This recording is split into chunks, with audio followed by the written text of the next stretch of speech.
And welcome back. I decided to do a tutorial on how to set up a game. So, you have to, of course, go to New Game. I like Kenny. I just like how to do him, or how he looks. Unlike most survivors, he actually starts off, you know, his character starts off with clothes rather than some that start off naked. So, of course, you have your local game, your, uh, survival multiplayer, your creative, or your private game. If you're actually going to, have friends, join you, make sure it's a private game.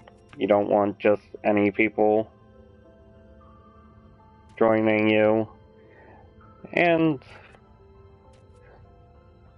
I guess local is good if you're going to start by yourself, but at the same time, I do suggest playing it with friends. So, I'm just going to set it to private. Now, random gen is quite a bit harder than just Naviscan.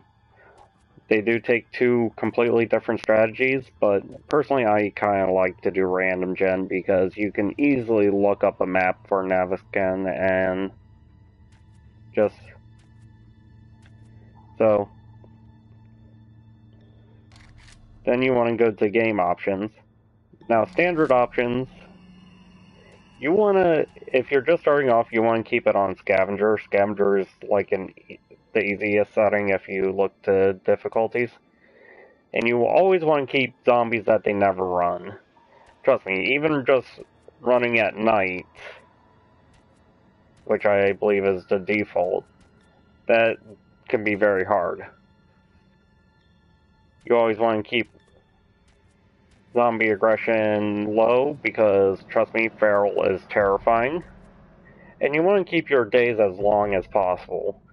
It actually saves a lot of my settings because it knows how I like it.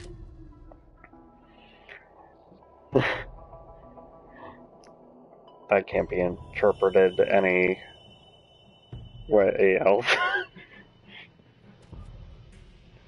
No, you don't want to lose, like, everything in your backpack or everything, so you want to keep it on just your tool belt, at least, That might be some important stuff, but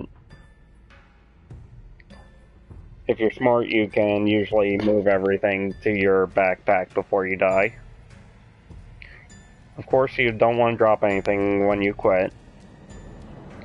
Enemy memory, you want to keep that low. You want your zombies to be ADD. If you make it long, they're going to be after you for a nice while.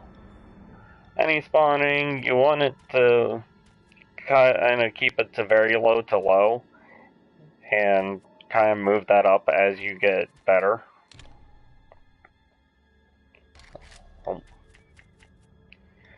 Block durability, I've seen a lot of players like turn that down to help them farm for materials faster.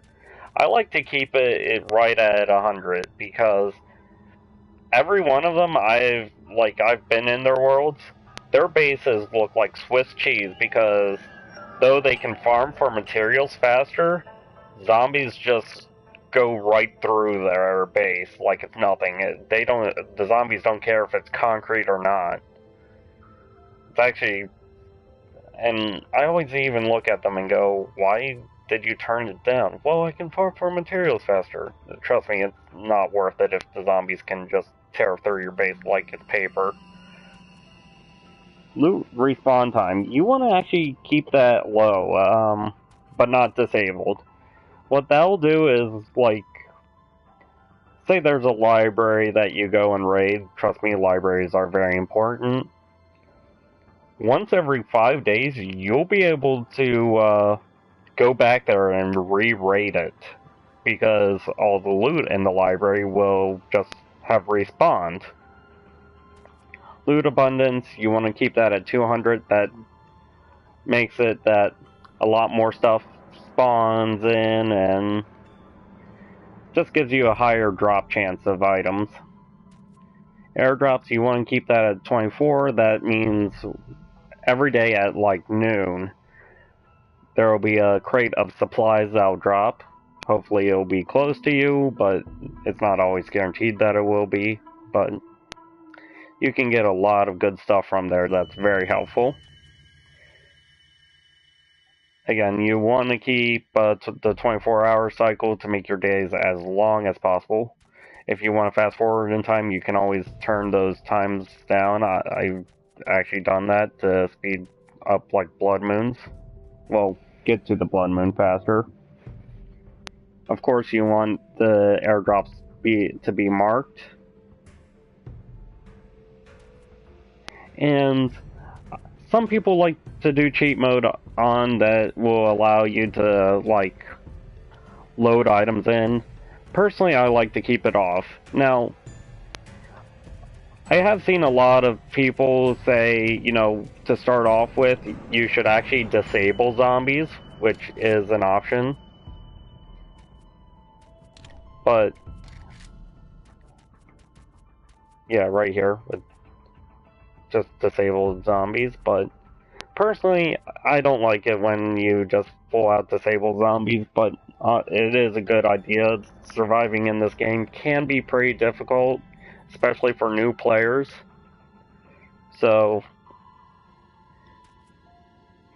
disable it if you feel like it, but honestly, I would recommend keeping it at least very low so you kind of get used to going around them.